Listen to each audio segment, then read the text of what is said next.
जब ये सान्या हो रहा था और हमें ये पता चला तो उस वक्त फिर हम डॉक्टर साहब के घर के पास थे। बिल्डिंग्स के ऊपर फायर शुरू कर दिए। अचानक से एक आंसू गैस का शेल आया और उस वक्त उस शेल की वजह से मैं बेहोश हो गया। तो मुझे नहीं पता फिर मुझे किसने उठाकर एक साइड पे किया है, लेकर गए पीछे।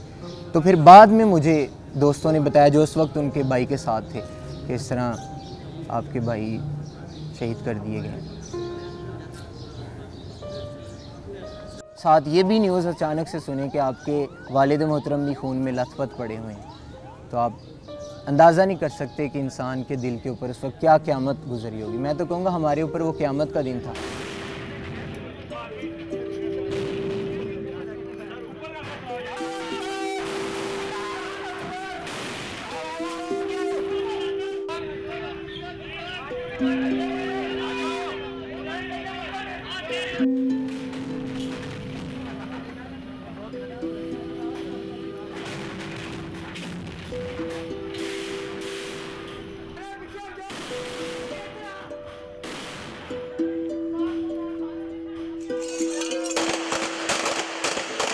उन्होंने इस गेट को खोला। ये यहाँ पर इम्तियाज़ अवान साहब बैठे थे, हमारे सिक्योरिटी ऑफिसर हैं, उनके सर को ज़ख्मी किया। यहाँ पर उन्होंने गोलियाँ चलाई। वो देखे मेहराब के ऊपर वहाँ बुलेट्स लगे और वो वहाँ पर बुलेट्स लगे। ये सामने आपको नज़र आ रहा होगा, ये खिड़की के आगे फाइनेंस का हमारा डिपार्टमेंट है, वहाँ तक गोलियाँ गई।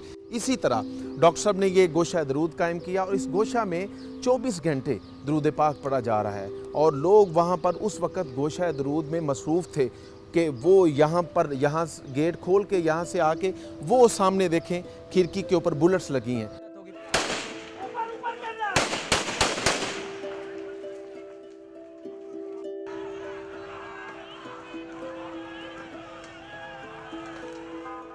अंधाधुंध फायरिंग और अंधाधुंध शेलिंग की है। इस तरह की गैस इस्तेमाल की कि जिस तरह अभी हमारे जिस्म से स्किन उतर जाएगी। कंटिन्यूसली उन्होंने फिर ऑपरेशन जारी रखा। बीच में बातचीत हुई, कोई 1-1.5 घंटा के लिए खामोशी इख्तियार हुई। पुलिस वाले भी एक साइड पे चले गए। बुजुर्गों के ऊपर लाठीचार्ज हो रहा है और उनको गाड़ियों के अंदर धकेला जा रहा है। मेरे 7 लोग खड़े हैं और एक गोली लगती है, किसी की टांग पे लगती है और वो टांग अपनी पकड़ के एक तरफ को जा रहा, लोग उसे पकड़े हुए। मेरे सामने 2-3 दोस्तों को चेस्ट के अंदर गोली लगी और वो वही मौका पर, जिसमें उमर शहीद भी हैं, वो मौका पर ही उधर अपनी जान से हाथ धो बैठे।